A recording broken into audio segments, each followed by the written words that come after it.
Life for All presents Daily Food series, The Word of Life, The Fellowship of Life, and Living Stones for the Edification. The Epistles of John and Peter. Title of Book 5, The End is Near, by Pedro. Week 4, Arming Ourselves with the Mind of Christ for Suffering. Thursday, the purpose of sufferings. Read with prayer. That he no longer should live the rest of his time in the flesh for the lust of men, but for the will of God. 1 Peter chapter 4, verse 2. How can we rid ourselves of the earthly nature that still exists in our flesh and in our old man? If we have died and been raised with Christ, we should not waste time thinking about earthly things, but think about the things from above. Colossians chapter 3, verses 1 and 2. To do this, we need to set our minds on the things from above through the Word. When we set our minds on the Spirit, we join ourselves to the Lord. 1 Corinthians chapter 6, verse 17. When it comes to suffering, victory over them begins in the thoughts, in the mind. Having the mind of Christ means setting our mind on the Spirit. As we join ourselves to Christ, His sufferings help us to endure our own. Therefore, those who are armed to suffer are actually prepared for suffering, even if they do not come. Peter's words, "He who has suffered in the flesh has ceased from sin." 1 Peter chapter 4, verse 1. May give the idea of asceticism, or of making the flesh suffer to free ourselves from sin. Unfortunately, some think this way. However, even fasting should not be based on asceticism. We should fast when we are concerned about the work of God.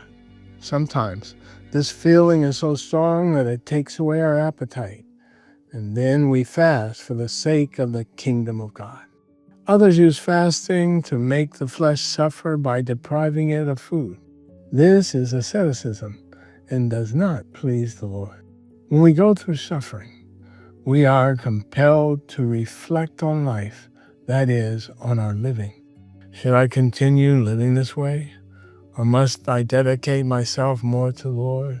In this sense, suffering is not asceticism, but its purpose is to make us return to the Lord and give Him control of our lives. Generally speaking, prosperity and comfort tend to heat up human lusts, while suffering cools down the lust of the flesh. Therefore, we can understand the reason for Peter's words, that he no longer should live the rest of his time in the flesh for the lust of men, but for the will of God. 1 Peter chapter 4, verse 2. In Peter's time, many Jews, before being converted, lived like the Gentiles, in lewdness, unbridled lust, excesses, licentiousness, lasciviousness, debauchery, lust, sensuality, drunkenness, binges, rivalries, carousing, drinking parties, and abominable idolatries. 1 Peter chapter 4, verse 3. Thus, when Christians left this vain way of life, their friends found it strange and did not accept the fact that they no longer followed them. Verse 4. Excessive debauchery can be represented by a torrent, a tide that drags people towards complete moral degradation. That is why the change in the lives of those who believed disturbed those who followed the old and vain way of life. The weapon of the reaction of darkness in this case is defamation and slander. This retaliatory action involves malice, deceit, hypocrisy, and envy, and culminates in evil speaking, which is slander, as mentioned in 1 Peter chapter 2, verse 1. Whoever does evil and suddenly sees his friend abandon that way of living, does not feel comfortable because the pure conduct of his friend, who is now in the light, exposes his darkness. Therefore, to defend himself and justify his own lewdness, his own situation of darkness, he is compelled to speak evil of that person by using slander.